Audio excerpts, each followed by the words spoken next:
इस वीडियो में हम डिस्कस करने वाले हैं discharge of capacitor in an LCR circuit. यहाँ हम एक कैपेसिटर को बैटरी से पहले फुल्ली चार्ज करने के बाद उसको L और R के साथ सीरीज में लगे सर्किट या कह सकते हैं LCR सर्किट से डिस्चार्ज करेंगे।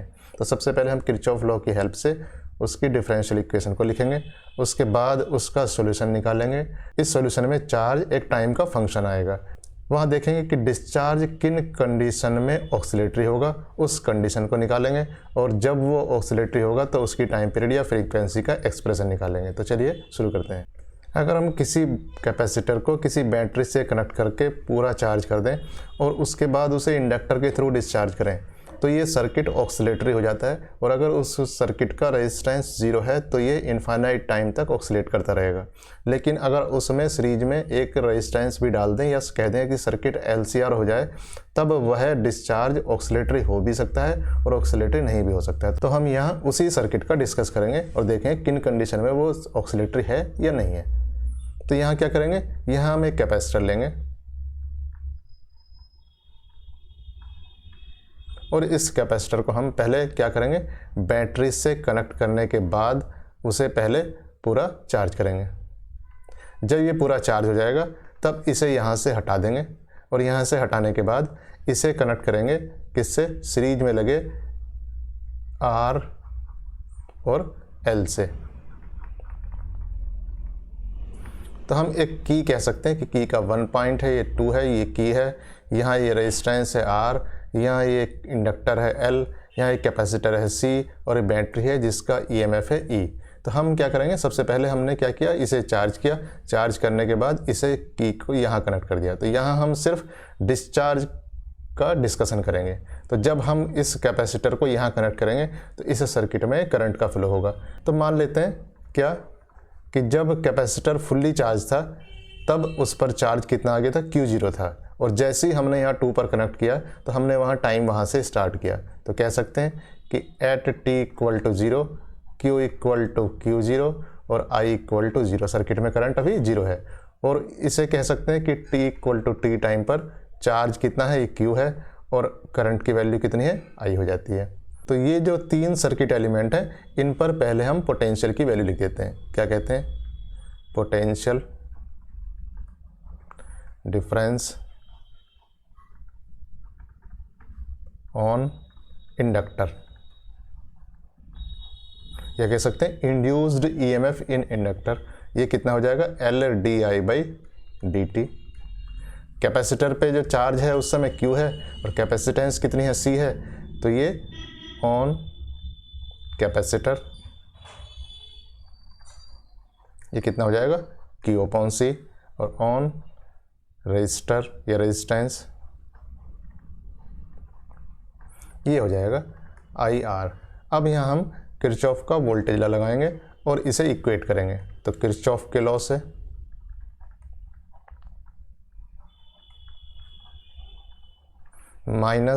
-LdI/dt plus Q/C = I/R। अब यहाँ देखिए कैपेसिटर एक्चुअली डिस्चार्ज हो रहा है। तो कैपेसिटर के डिस्चार्ज होने से ही करंट का फ्लो हो रहा है। तो कैपेसिटर के डिस्चार्ज होने का रेट क्या होगा, dQ/dt, और यही करंट की वैल्यू होगी, इसका मैग्नीट्यूड। चूँकि कैपेसिटर डिस्चार्ज हो रहा है तो यहाँ हम एक माइनस साइन देंगे। इसका मतलब I की वैल्यू हमें लगानी है -dQ/dt। तो इस इक्वेशन में हम रख देते हैं इसकी वैल्यू। तो ये I = कितना हो जाएगा, dQ/dt का माइनस। इसका मतलब ये इक्वेशन हो जाएगी L/d2Q dt2 plus Q/C = -R/dQ/dt। या इसे एक तरफ ले जाते हैं तो ये हो जाता है L/d2Q dt2 plus R/dQ/dt plus Q/C = 0। अब देखिए यहाँ जो ये डिफरेंशियल इक्वेशन है, थोड़ा सा और इसे सिंप्लीफाई कर लेते हैं। पहले इसे इधर लिख लेते हैं। तो ये हो जाता है d2Q dt2 plus R/L dQ/dt plus Q/LC = 0। अब यहाँ दूसरे कॉन्स्टेंट्स मान लेते हैं। जो R/L है इसे अलग लिख लेते हैं और ये 1/LC को भी अलग कांस्टेंट मान लेते हैं। तो यहाँ इस इक्वेशन को फिर से लिखते हैं d2q dt2 plus 2k D Q over D T plus omega square Q equal to 0। तो हमारे पास एक इक्वेशन आ जाती है डिफरेंशियल इक्वेशन, जहाँ 2k इक्वल टू कितना है r अपॉन एल, और ये ओमेगा स्क्वायर कितना है 1 अपॉन एल सी। अब देखिए यहाँ पर एक डिफरेंशियल इक्वेशन है, इसको हमें सोल्व करना है। इसे सोल्व करने का मतलब है q की वो वैल्यू इसे सेटिस्फाई करनी चाहिए। अब q है, यहाँ q का फर्स्ट डिफरेंशिएशन है, यहाँ q का डबल डिफरेंशिएशन है। इसका मतलब अगर हम कहें कि q एक पोलिनोमियल हो सकता है तो पोलिनोमियल कभी इसका सोल्यूशन नहीं हो सकता। इसका सोल्यूशन क्या हो सकता है? इसका सोल्यूशन वही हो सकता है जो डिफरेंशिएशन होने के बाद भी जो टर्म वही रहता हो। तो इसका जो सोल्यूशन है वो एक एक्सपोनेंशियल सोल्यूशन ही हो सकता है कि ई रेज़ टू पावर होगा, उसका डिफरेंस करेंगे, फिर ई रेज़ टू पावर आएगा, उसका डिफरेंस करेंगे, फिर ई रेज़ टू पावर आएगा। इसका मतलब इसका सोल्यूशन हम क्या मान सकते हैं? Let the solution be Q e raise equal to A E raise to power alpha T. तो यहाँ इसको लिख देंगे। हमें पहले रखने के लिए क्या चाहिए? हमें इसमें रखने के लिए D Q over D T चाहिए। तो ये कितना हो जाता है? A alpha E raise to power alpha T. हमें डबल डिफरेंशिएशन चाहिए D two Q D T two. तो ये हो जाता है कितना? A alpha square E raise to power alpha T. इन तीनों वैल्यूज़ को इस इक्वेशन 1 में हम सब्स्टिट्यूट कर देंगे। तो इस इक्वेशन 1 में सब्स्टिट्यूट करने से क्या हो जाता है? ये डी टू क्यू है तो ये हो जाएगा A alpha square E raise to power alpha T plus 2k into A alpha E raise to power alpha T plus omega square Q का मतलब A E raise to power alpha T equal to 0। अब यहाँ पर A E raise to power alpha T को common ले लेंगे तो ये बचेगा alpha square plus 2k alpha plus omega square equal to 0। अब या तो ये A E raise to power alpha T 0 है, ये 0 इसलिए नहीं हो सकता, ये 0 होगा तो क्यू की वैल्यू ऑलवेज 0 होगी, जो कि पॉसिबल नहीं है। तो ये ब्रैकेट वाला टर्म ही 0 है। इसका मतलब alpha square plus 2k alpha plus omega square equal to 0। तो अल्फ़ा की वैल्यू कितनी हो जाती है? Minus 2k plus minus under root 4k square minus 4 omega square upon 2। अब यहाँ 4 बाहर ले लेंगे कॉमन लेने के बाद तो 2 आ जाएगा। 2 यहाँ भी होगा, 2 यहाँ भी होगा, नीचे से कैंसिल हो जाएगा। तो इसे कह सकते हैं अल्फ़ा इक्वल टू माइनस के plus minus under root K square minus omega square. तो अल्फ़ा की 2 वैल्यू जाती हैं, एक माइनस के प्लस और एक माइनस के माइनस करके। तो अल्फ़ा की 2 वैल्यू जाती हैं, इसे लिख लेते हैं। तो अल्फ़ा की जो 2 वैल्यू हैं उसे हम कह सकते हैं कि अल्फ़ा 1 इक्वल टू माइनस के plus K square minus omega square, और एक दूसरी वैल्यू आती है अल्फ़ा 2 इक्वल टू माइनस के minus under root K square minus omega square. तो इस इक्वेशन के 2 सॉल्यूशन आ जाते हैं क्योंकि ये सेकंड ऑर्डर डिफरेंशियल इक्वेशन है। तो एक सॉल्यूशन आएगा a1 e raise to power alpha 1t और दूसरा सॉल्यूशन आएगा a2 e raise to power alpha 2t। और जो मोस्ट जनरल सॉल्यूशन होगा इनका लीनियर कॉम्बिनेशन होगा। तो इनको ऐड करने के बाद यहाँ लिख देते हैं q। तो q इक्वल टू आ जाता है a1 e raise to power minus के plus under root K square minus omega square into T plus a2 e raise to power minus के minus under root K square minus omega square into T.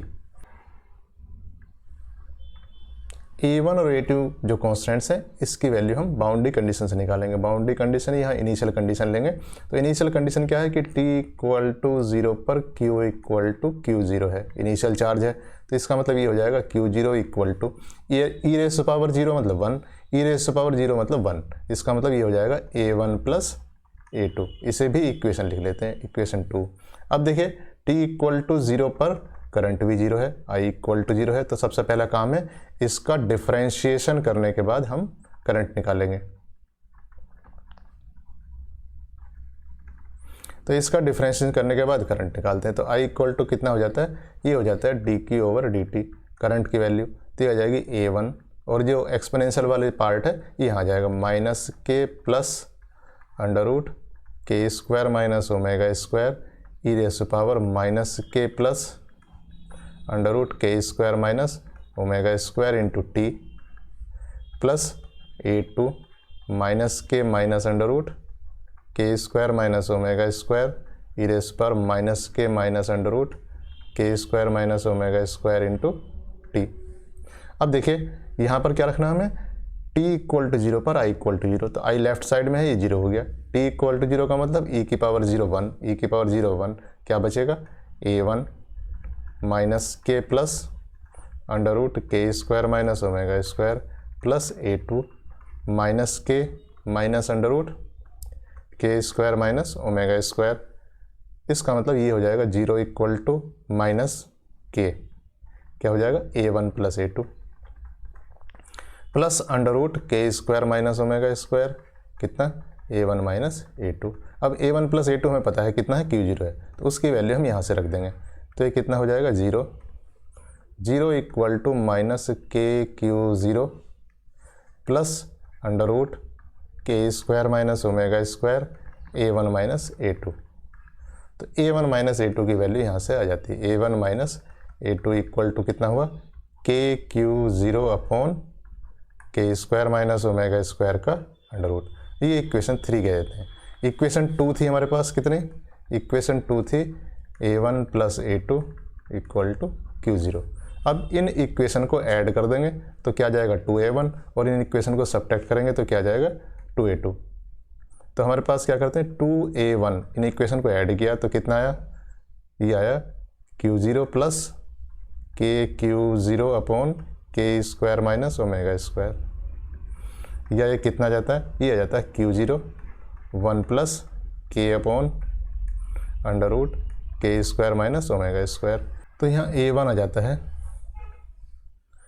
a1 की value I q0 by 2 1 plus के upon under root K square minus omega square, और a2 की value ये आएगी उन दोनों expression को माइनस करने से। इसका मतलब यहाँ सिर्फ माइनस का साइन का अंतर आएगा, इसे मैं डायरेक्टली लिख सकता हूँ q0 बाई 2 1 माइनस के upon under root K square minus omega square.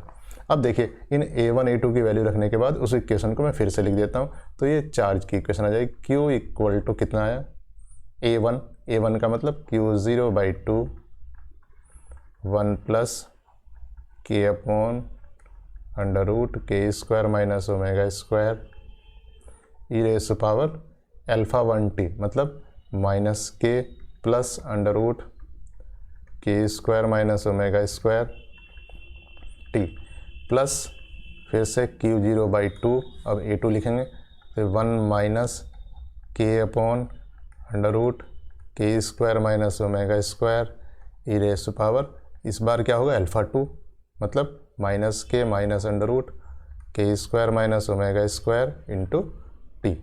तो ये चार्ज की इक्वेशन है उस सर्किट के लिए, मतलब जो हमने शुरू में डिफरेंशियल इक्वेशन लिखी थी उसका सॉल्यूशन है। तो Q as a function of time है, K ये सर्किट है कांस्टेंट, 2K हमने माना हुआ था, ओमेगा स्क्वायर हमने माना हुआ था, Q0 इनिशियल चार्ज है, तो सारी कंडीशंस नोन है, सिर्फ ये टाइम का फंक्शन है। तो ये एक्चुअली क्या है, Q as a function of time है। तो इसको हम देखेंगे अलग अलग। अब यहाँ जो ब्रैकेट है, इस ब्रैकेट में K square minus omega square under root में है। अब के स्क्वायर ओमेगा स्क्वायर से बड़ा है, के स्क्वायर ओमेगा स्क्वायर के बराबर है, और के स्क्वायर ओमेगा स्क्वायर से छोटा होगा। ये 3 केस होंगे, इन्हीं 3 केस में से एक केस ऑक्सीलेटरी होने वाला है। तो इसको देखते हैं।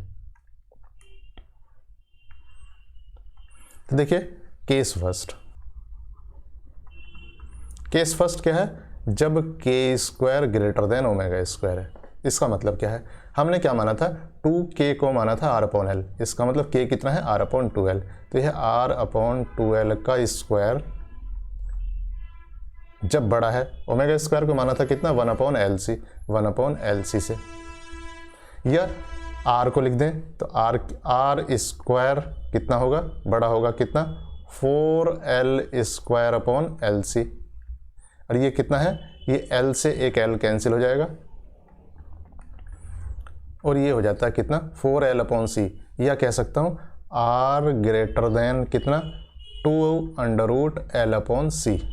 तो जब ये r रेजिस्टेंस इससे बड़ा होगा तब के स्क्वायर ओमेगा स्क्वायर से बड़ा होगा, और इस केस में K square minus omega square कैसा होगा, एक पॉजिटिव क्वांटिटी होगी। इसका मतलब K square minus omega square का जब अंडर रूट निकालूंगा तो एक रियल क्वांटिटी होगी, ठीक है। अगर ये उल्टा होता तो इमेजिनरी क्वांटिटी होती जो कि आगे होने वाली है, तो ये क्या होगी, रियल क्वांटिटी होगी। और रियल क्वांटिटी जो भी होगी और it's value will be less than के। जो के स्क्वायर है उसका अंडर रूट होगा के, और के स्क्वायर में से एक क्वांटिटी सब्ट्रैक्ट करने के बाद उसका फिर अंडर रूट निकालूंगा तो वो क्वांटिटी के से कम होगी। इसका मतलब यहाँ देखिए, इसका मतलब क्या हुआ, माइनस के plus under root K square minus omega square. एक क्वांटिटी आपके पास ये है, तो ये क्वांटिटी कैसी होगी, ये क्वांटिटी माइनस के, और एक क्वांटिटी इसमें ऐड करता हूँ जिसकी वैल्यू के से कम है, तो ये क्वांटिटी निगेटिव देगी। दूसरी बात, दूसरा जो एक्सपोनेंशियल है ये है माइनस के minus under root K square minus omega square, तो ये क्वांटिटी क्या होगी, ये क्वांटिटी भी निगेटिव देगी। इसका मतलब जो दोनों एक्सपोनेंशियल हैं वो कैसे हो जाएंगे, निगेटिव हो जाएंगे। जो एक्सपोनेंशियल निगेटिव है, जैसे जैसे टाइम बढ़ेगा उसकी वैल्यू बढ़ती चली जाएगी, तो बोथ एक्सपोनेंशियल क्या होंगे, निगेटिव होंगे, निगेटिव होंगे। टी इंक्रीज होगा तो एक्सपोनेंशियल क्या होंगे, ये जीरो की तरफ पहुंचेंगे। इसका मतलब कभी सर्किट ऑक्सीलेटरी नहीं होगा और वो डिक्रीज होकर जीरो हो जाएगा। तो इसका मतलब है जो चार्ज है डिक्रीजेस टू जीरो एक्सपोनेंशियली। इस कंडीशन को कहते हैं नॉन ऑक्सीलेटरी।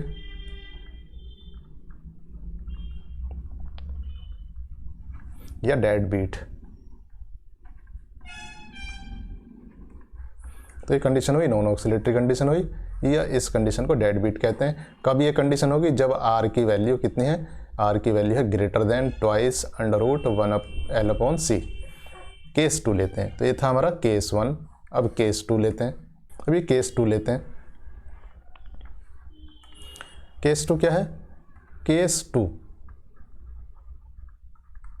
2 में K square minus omega square को अगर हम रख दें कितना, जीरो, या आर कितना हो जाए, equal to twice under root L/C। तो जो रूट्स हैं α1 वो कितना हो जाएंगे, माइनस के, α2 कितना हो जाएगा, माइनस के, क्योंकि अंडर रूट वाला पार्ट जीरो हो जाएगा, तो रूट्स इक्वल हो जाएंगे। तो जब किसी डिफरेंशियल इक्वेशन के जो ट्रायल सॉल्यूशन है वहाँ ऑक्सिलरी इक्वेशन के रूट्स इक्वल होंगे तो उसका सॉल्यूशन हो जाएगा e⁻α1t, और दूसरा सॉल्यूशन हो जाएगा e⁻α1t। तो यहाँ अगर हम इसे कांस्टेंट से ही मल्टीप्लाई करेंगे तो वो सिंगल सॉल्यूशन ही माना जाएगा। तो उस समय इसका सॉल्यूशन कितना होता है, उस समय डिफरेंशियल इक्वेशन का सॉल्यूशन हो जाता है e⁻α1t। एक कांस्टेंट लगाएंगे आप, दूसरे कांस्टेंट लगाने के साथ साथ उसमें एक वेरिएबल की एक पावर दे देंगे, तो ये हो जाएगा a2t e⁻α_t। तो ये α1 α2 को हम क्या मान सकते हैं, इक्वल टू अल्फा मान सकते हैं, तो यहाँ अल्फा मान सकते हैं, दोनों रूट्स इक्वल हैं, तो इक्वल टू आएगा q। तो इस केस में भी ये एक्सपोनेंशियली डिक्रीज होने के बाद, ये माइनस पावर है, ये माइनस पावर है, ये एक्सपोनेंशियली डिक्रीज होने के बाद जीरो पर पहुंच जाएगा। लेकिन यहाँ पर क्या है, ये माइनस के है, वहाँ माइनस के में एक प्लस क्वांटिटी और ऐड की थी, इसका मतलब decreases to zero in minimum time.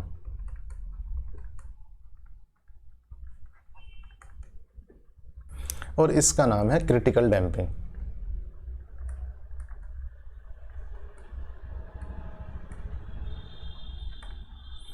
इसका नाम है क्रिटिकल डैम्पिंग।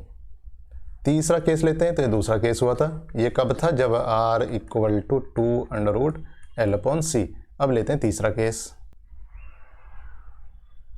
केस 3।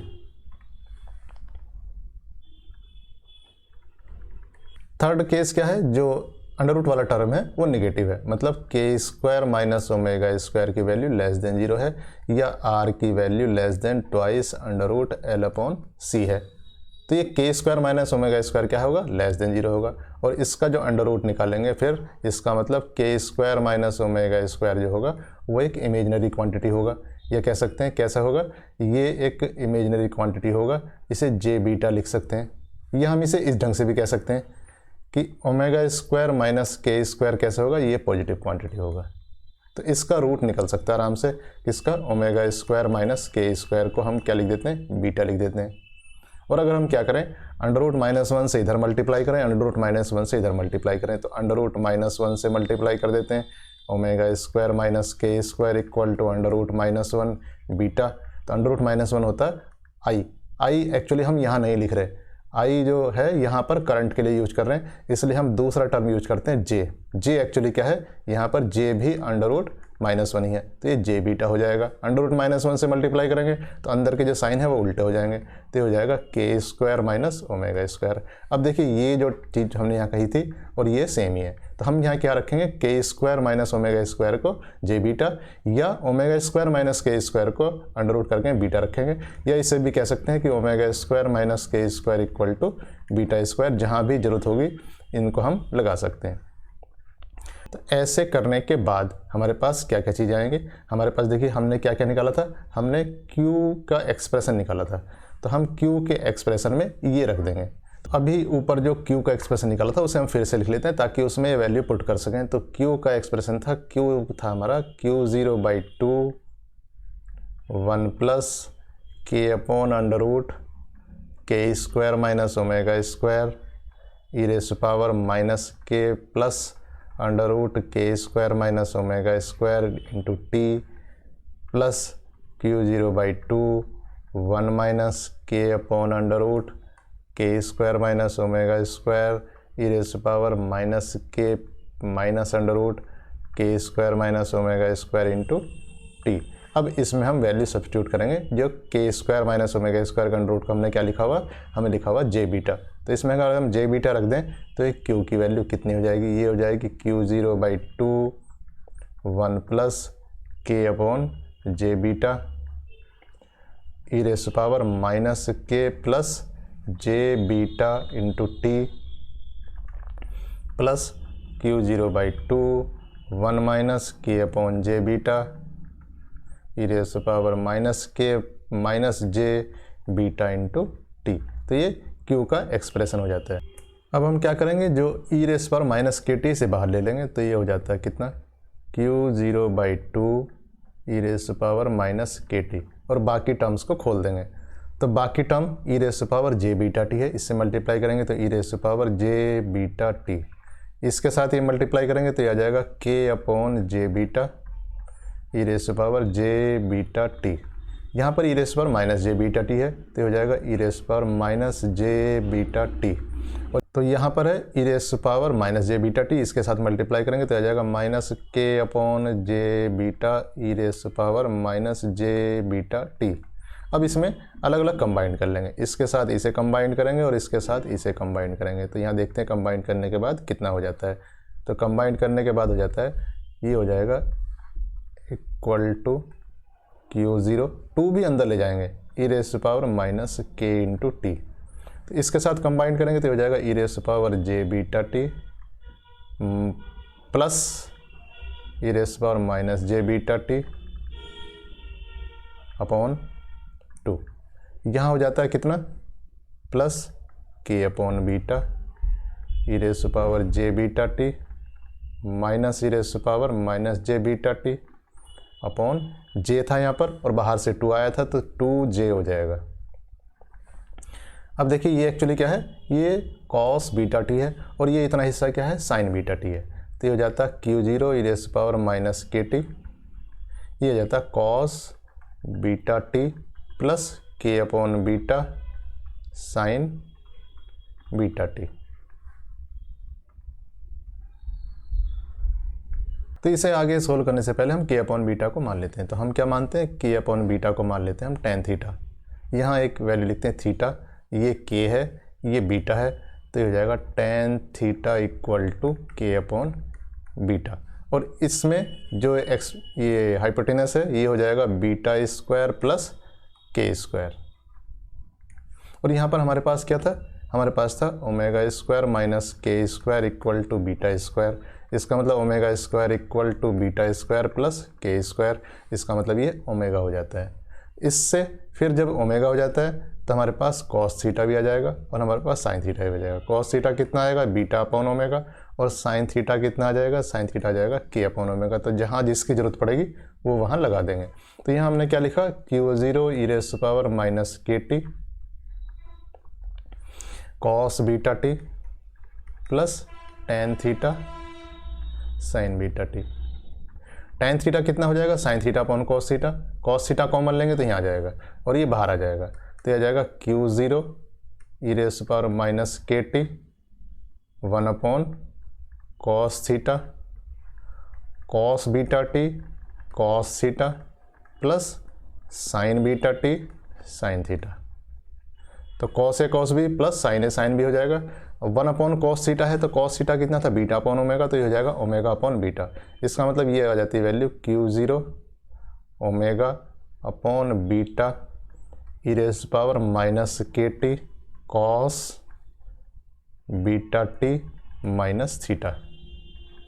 ये क्यू का एक्सप्रेशन चल रहा है। और इसे देखते हैं, तो इसमें हमने बीटा की वैल्यू कंसिडर की थी, तो बीटा कितना था, बीटा था हमारा under root omega square minus के स्क्वायर, तो इसे यहाँ रख देते हैं, तो क्यू का एक्सप्रेशन आ जाता है Q equal to Q zero omega upon under root omega square minus के स्क्वायर ई raise power minus k into t cos under root omega square minus के square into t minus theta.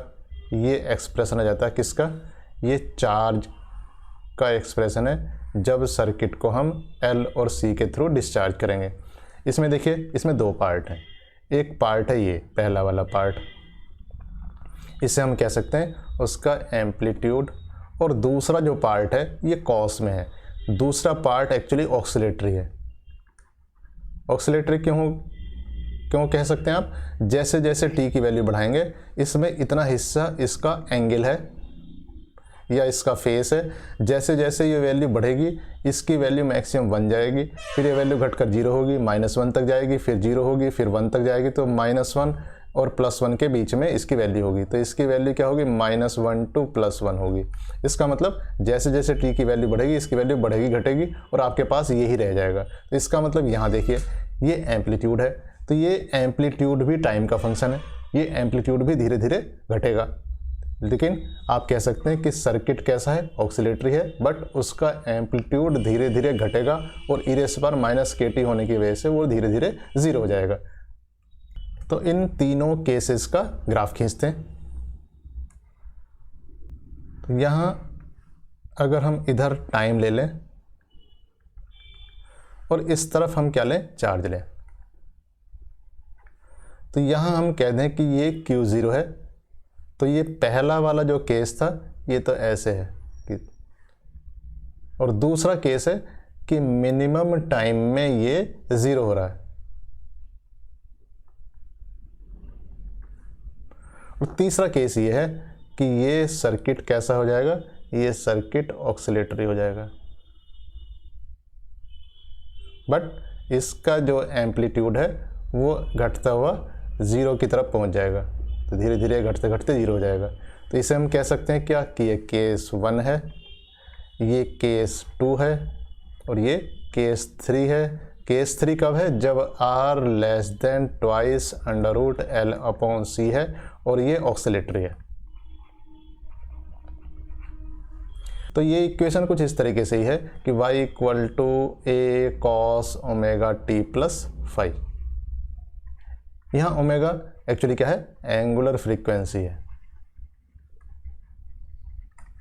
तो देखिए जो angular frequency, इसे omega dash कह देता हूँ क्योंकि पहले से ओमेगा चल रहा है। तो इस इक्वेशन से अगर कंपेयर करेंगे तो आपके पास एंगुलर फ्रीक्वेंसी आ जाएगी यहाँ पर। तो इसका मतलब क्या आ जाती है आपके पास, एंगुलर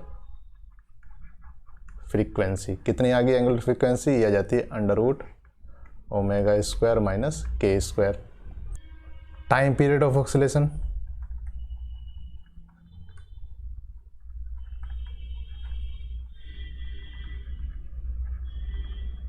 टी, ये कितना हो जाएगा, 2 पाई अपॉन एंगुलर फ्रीक्वेंसी,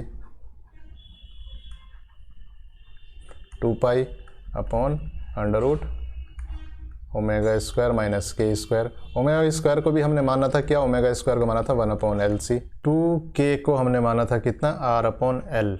इसका मतलब k स्क्वायर कितना होगा, r square upon 4l square.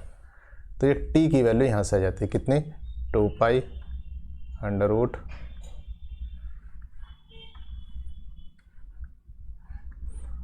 1/LC minus R²/4L²। इसी तरीके से फ्रीक्वेंसी का एक्सप्रेशन जाता है 1 टाइम पीरियड, तो ये हो जाता है कितना 1/2π √1/LC माइनस R²/4L²। अब इसमें हम कह सकते हैं कि अगर हमने क्या करा, रेजिस्टेंस को घटाते घटाते उसे 0 कर दिया, या कह दिया कि अगर R टेंस टू 0 है तो टाइम पीरियड कितना हो जाएगा 2π √1/LC, या कह सकते हैं 2π √LC। और फ्रीक्वेंसी कितनी हो जाएगी, ये हो जाएगी 1/2π √LC। तो इस तरीके से हमने देखा सीरीज LCR सर्किट के थ्रू डिस्चार्ज करेंगे तो उसमें अगर R की वैल्यू लेस देन ये होगी तब वो सर्किट ऑक्सीलेटरी होगा और ये उस सर्किट का ऑक्सीलेशन का टाइम पीरियड होगा, बट एम्पलीट्यूड घटते घटते धीरे धीरे 0 हो जाएगा। Thank you.